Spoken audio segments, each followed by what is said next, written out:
Welcome to Imagination TV. My name is Christian Mann, and what makes me, is my passion for the future. I believe that all of us together can make a positive impact on the world's future. Today, we will explore the question, how can we build bridges to educational equity using imagination and mentoring? We are gathered together from across the globe on World Teachers' Day. Today, we are joined by TAMIU College of Education students, potential co-founder of IMAGI-NATION University, representing a global diverse network of changing organizers, forging unlikely connections to tackle the biggest challenges facing our planet today and tomorrow. And my name is Rhian Miller. I'm a proud Wirangu, Narungga and Wangatha woman, and I'm on the beautiful Wadandi country in Western Australia, and we're joined with our friends in Texas. Christian, I'm going to hand it over to you to do the 60-second challenge. Awesome, thank you, Rhian.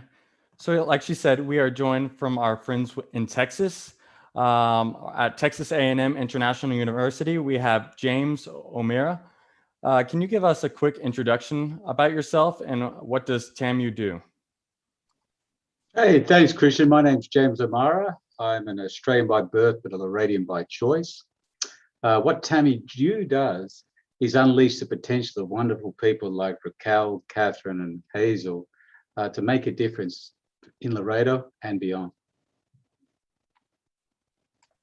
Awesome. That sounds amazing. And so I have one other question for you. Are you ready to take this 60-second challenge? Absolutely. All right, let's start the clock. All right, what is your greatest fear? Heights. On what occasion are you out of your comfort zone? When I'm in a tall building. What would you like to see humans do more of? Dream during the daytime. Which living person do you most admire? Gandhi. Oh, no, he's dead. Oh, no failure. Keep going, please. On what occasion do you value rebelliousness? When it's time for creativity and we need to push against stereotypes. What is your secret power? Listening. What's the best question you've ever been asked? What could you do or achieve when there was no possibility of failure? What quality do you most like in puppets? The capacity to transform perception to reality. That's awesome. Well, thank you so much for taking part of our 60-second challenge and joining us as co-founding organizations of IMAGI-NATION University, working to provide free, accessible education for a fairer world. Now I'm going to throw it back over to you, Rhian. Thank you. That was great, James. There were a few really awesome things you said there. I wrote down dreams during the daytime. Absolutely love that. And then the puppets being able to turn perception into reality. So awesome. All right, we've got a couple other cool cats on this line. How about we go around and just kind of introduce ourselves, who we are, maybe what we're studying, And let's kick it off with you, Katherine. Well, hi, my name is Katherine Alemán. Right now, I am a sophomore at TAMIU, and I am pursuing a degree in education, elementary education with special ed emphasis. Amazing. Raquel, do you want to jump in? Hi everyone, I'm Raquel Rodriguez. I am a sophomore in TAMIU, Texas A&M International University. I am a sophomore studying for early learning education for elementary teacher. And lucky last, Haziel. Hi, my name is Haziel Mota, and I am from Eagle Pass, Texas, and recently moved here to Laredo to study at TAMIU. I am a junior, and I am my pursuing degree is a bachelor's in Spanish with an all-level teaching certification. And although, a lot of people, whenever I tell them Spanish, they're like, wait, you're doing Spanish? But I chose this because I thought it would be an easy major, an easy degree, but to my surprise, it's not. It does take up a lot of my time, but genuinely, I enjoy it. Wonderful. Thank you all so much for taking the time to jump on. I know you're going through exams at the moment, so it's quite a hectic time. And James, we're going to get you to join the panel as well. So whilst we jump into a quick panel discussion, I'm going to kick off the first question for you, James. And I'd love for you to tell us a little bit about the place you're in and the story of the two Lorettos. I'm in what I consider the best kept secret in the US. It's a wonderful place called Laredo, Texas, which sits on the borders or the edge of the Rio Grande River, which separates the two Laredos, Laredo and Nuevo Laredo. The two cities were formed. One was a founding city, one of only 7 Spanish colonies, and it's the only surviving one of the original colonies. So that says something special about the people of Laredo. And then after a Treaty of Hidalgo, there was the decision people had to make whether they identify as being part of the US or part of Mexico, and hence Nuevo Laredo was born. But what I can say, one special event that happens each year is called the Embracio. So in February, the two Laredans, or youth from both sides of Laredo, come together on the middle of the bridge and meet in an embrace, just to signify the unity that exists and the special relationship between the two Laredos. That's beautiful. I hadn't quite heard a story like that before, and it's, I suppose, really significant to be able to have those places where people can come together every single year and be one. That's really something special. I'd love to open this up to the panel. How has Texas A&M Laredo built bridges for people outside of the margins? Feel free to take yourselves off mute and jump in.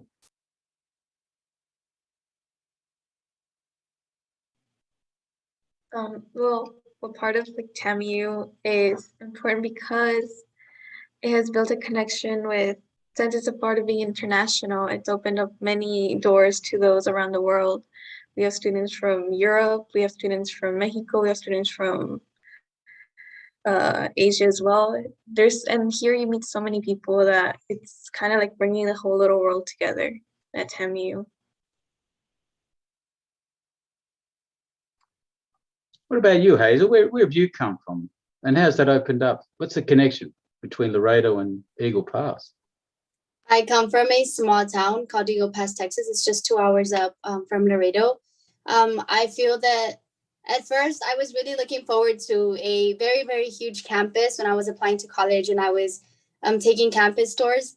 But I feel that the moment, and I was kind of like second guessing Laredo, even taking a visit to Laredo.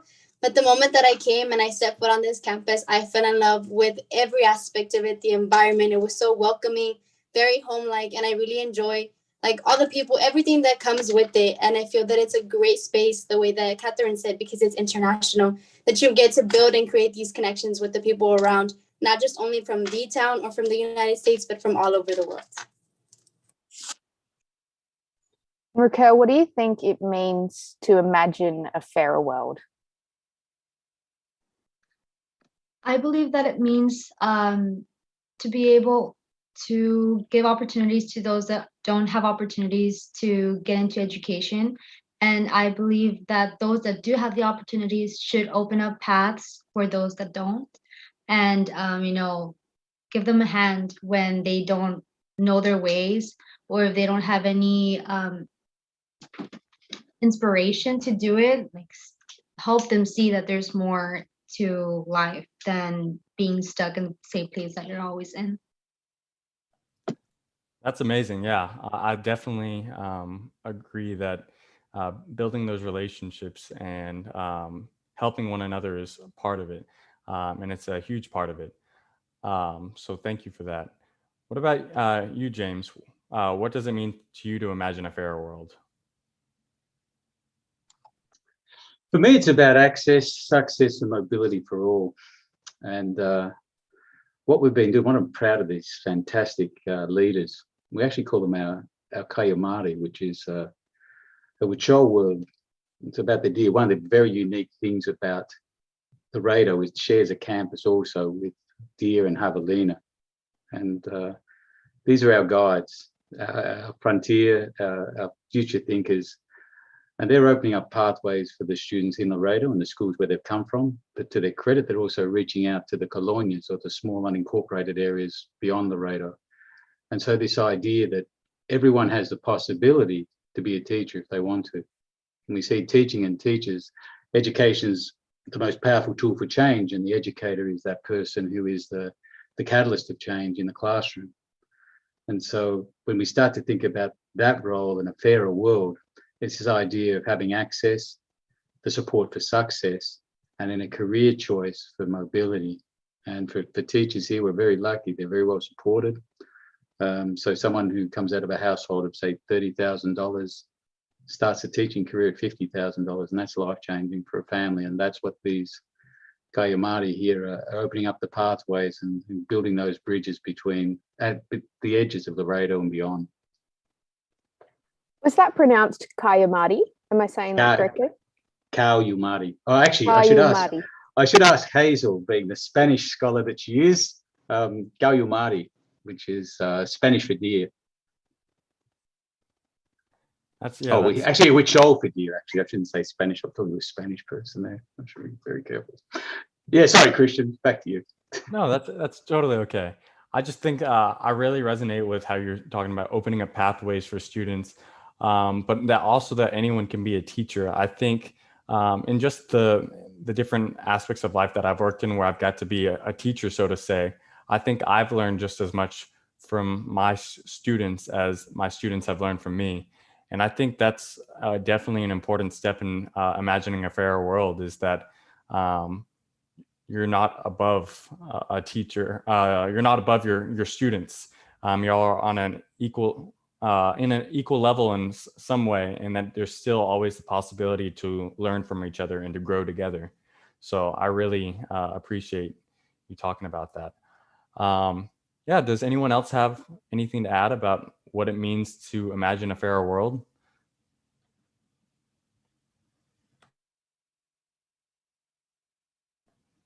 If not, that's totally okay. Yeah, we're just gonna go on and go to our next question. My next question is, as students of this university, what do you hope to achieve?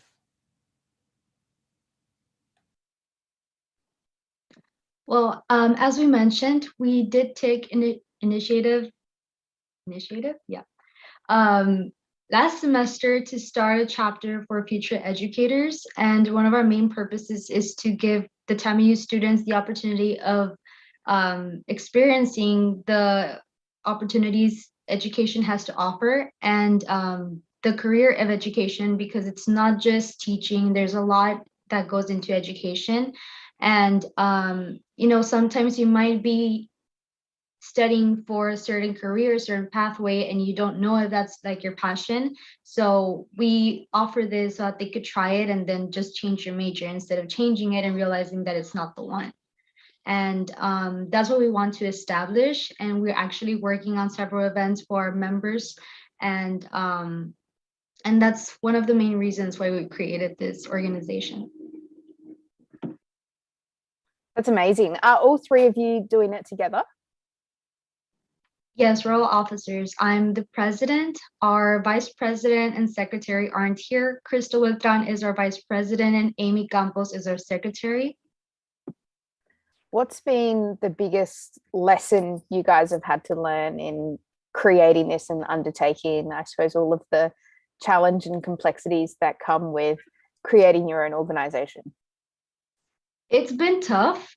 Some of our officers and I have been involved in TAFE before in high school, and some of us were officers as well, but the change from high school to college was really drastic. In college, we had our advisors, our teachers do basically all the work for us, everything that comes from registration, fees and all. So we were just representing. But now it's all on us. We have to do everything, get the permissions, registrations, paperwork. So it's been a bit tough, but it's very rewarding. So. And I believe that, the good thing that comes with it is the patience and having the communication with our own friends, with our own, what's it called, officers. I think it was a great opportunity. For example, me, this is the first time I ever joined an association, Texas Association of Futures Educators chapter. I had never had this opportunity. They didn't offer this in my town.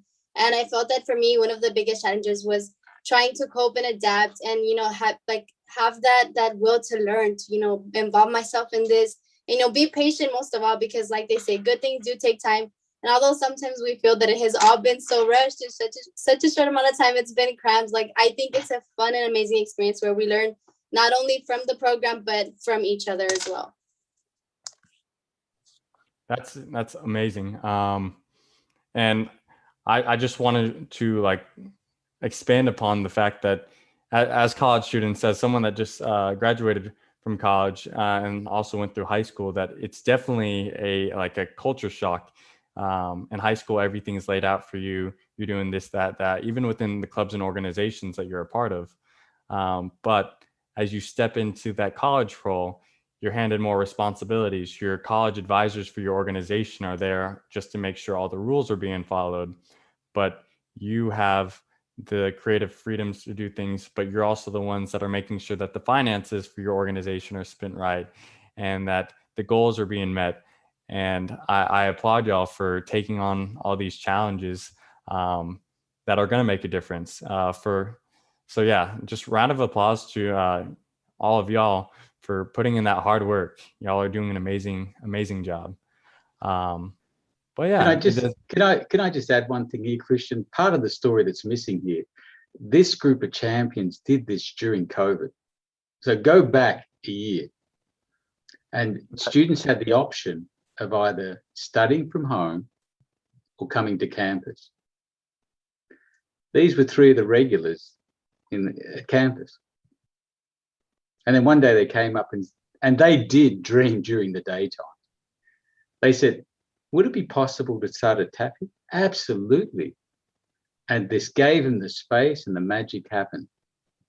And the thing that these three and Crystal and Amy as well are adding is this idea that it's a soft landing spot. You know yourself, Chris, you've gone to university, that transition, and Haziel spoke about it, from Eagle Pass to Laredo, it could be pretty rough.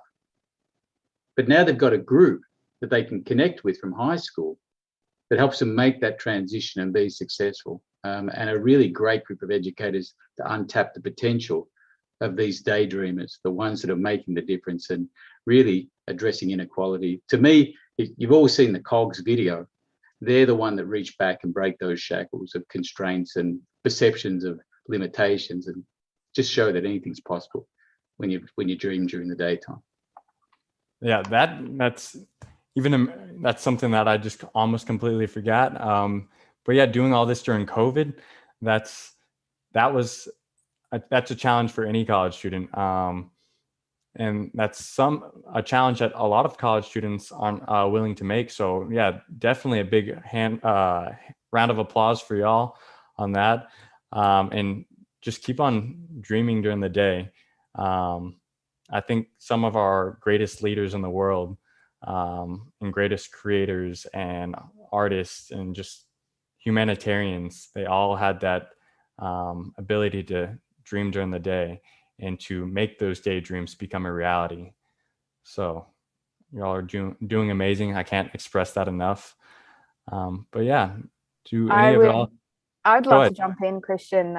It's amazing that you guys have, above all else, been able to do this during COVID and to, truly be leaders within your communities and to provide access and mobility for all. I would love to know who have been mentors in your lives that have allowed you guys to each individually get to this point. Who's your biggest mentor and why?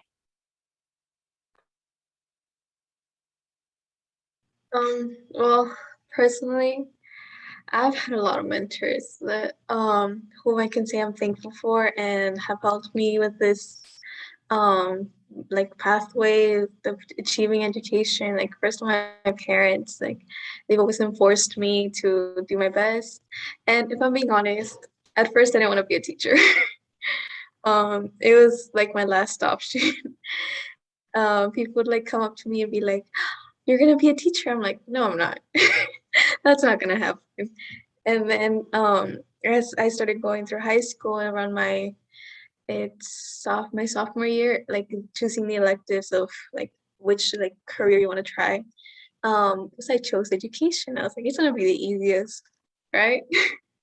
And no, the sponsor, my teacher, she was a sponsor for TAFE, and with all the events that we did with her, she really helped me out by opening myself into really loving education and just pursuing that career path as well. And I guess among the many more amazing teachers I've had, I could say that all of them are my mentors. That's amazing. Haziel, how about you? I think that for me, my biggest mentors have been, like Kathy mentioned, my parents. They have guided me, and they have raised me, to be like a strong and courageous individual, not to be afraid, even if it consists of change or stepping out of my comfort zone. Like, I mean, you never know what's going to be on the other side of it.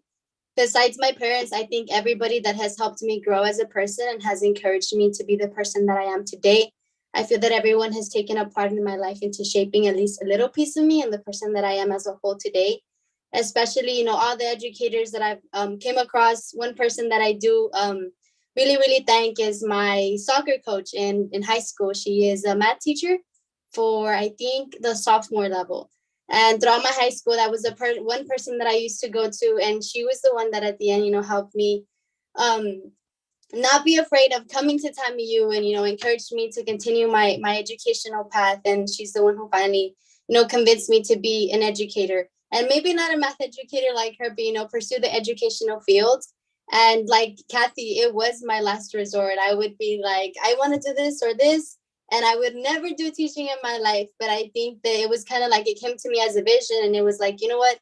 I enjoy helping people. The way that these educators and mentors have shaped me and have had an impact in my life, I want to do that with other students. I want to be that change, that impact, that positive impact in their lives as well. It's awesome. Yeah. Teachers, coaches, parents. Those are some amazing people to have mentors too. What about you, Raquel? Do you have any mentors that have really influenced your life? Yes, well, just as well as Katherine and Hazel, mainly my parents, they've been great support. I am a first generation college student, so it is kind of a big deal for my family, and I really appreciate all the support that I receive from them. But mainly, just as Katherine, I had the same teacher as her. We were actually in the same class together, and that's where we met. Ms. Benavides, she was the advisor for TAFE, and she was the head charge of the Introduction to Education classes. And I actually always thought that I would be a teacher, but it wasn't like a for sure thing. And my parents always wanted me to do something more, something that, of course, I would generate more money, or I would have more recognition, or something better to better the generations, I guess you could say it like that. But once I got into high school, I saw that they had a introduction to education class, and I took it and I fell in love with it, with all the experiences Ms. Benavides was able to give us, working with children, working with other future educators as well, going to competition, which was a very intimidating experience, but we ended up loving it. And we want to continue doing that as well. That's amazing. Yeah, and I think something really important is that you tell your mentors how much you appreciate them, especially on maybe reach out to some of those old teachers on, because today is World Teachers Day. Tell them how much they've impacted your life. But yeah, what about you, James? Do you have any big mentors that have really shaped your life? Again, I think we've got a common theme here. Everyone can remember that teacher that made a difference. One of mine was a rugby, actually was a physics teacher who also was my rugby coach. And he made a difference to me because I started to play rugby in Australia, in Victoria, which was a pretty unusual thing to happen. But I ended up making all state and then a few trips overseas. And that really opened my eyes up to that global space. And then as you move to different places, there's different teachers who come along, both with formal qualifications and informal, that you sit down sometimes and have that chat when you doubt yourself, or you have those days. And the other, your parents are so important. That belief they instill that anything's possible. As I said, my parents, like everyone here, Kathy, Haziel, and Raquel, that they just want something better for their children, and they'll do whatever it takes. That's the thing I love about Laredo. I never come across a parent that wouldn't do anything for their child, and I'm sure the next generation is going to be the same. So just this power to the educators, and both formal and non-formal. I think that's an important point. There's a lot of learning that occurs outside the classroom, whether it's a parent, an aunt, an uncle, or someone that just sometimes is just there at the right time when you're stuck and you're looking for some way forward. That piece of advice is given to you, and it just gives you the clarity and the confidence to keep going, when often you could stop and sort of wallow in insecurity or overthink it and just get stuck. That's beautiful. I think that sometimes the most unlikely people can be the greatest mentors. Someone that you've just met could end up changing your life. And that's the beautiful thing about this world, is that each person has something different to add and to pour into you. But that's really amazing. Rhian, I'm going to go ahead and pass it on over to you. Great. I would love to do a quick whip around, and Christian, I'd love you to be involved in this. I really want to know from each of you what your 10-second message is to kids around the world. James, would you like to kick us off?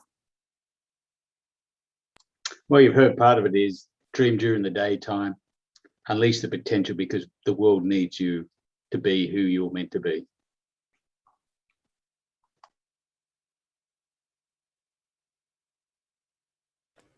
I guess I'll go next. I'm a really big fan of Walt Disney, and one of his biggest quotes is, "All our dreams can come true if we have the courage to pursue them." So I just really want to encourage the youth of this world to continue to daydream and make those daydreams reality.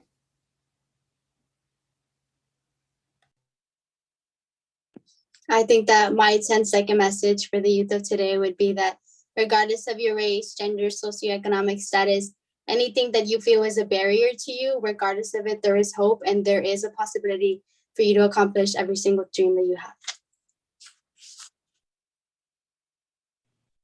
Well, I guess my small message would be that something my parents have always told me is that if you're gonna do something, always do it at 100%. Never leave it like to halfway or anything. Like even in the smallest thing, like little drawing that you have to do it at your 100%, and things will just turn out better.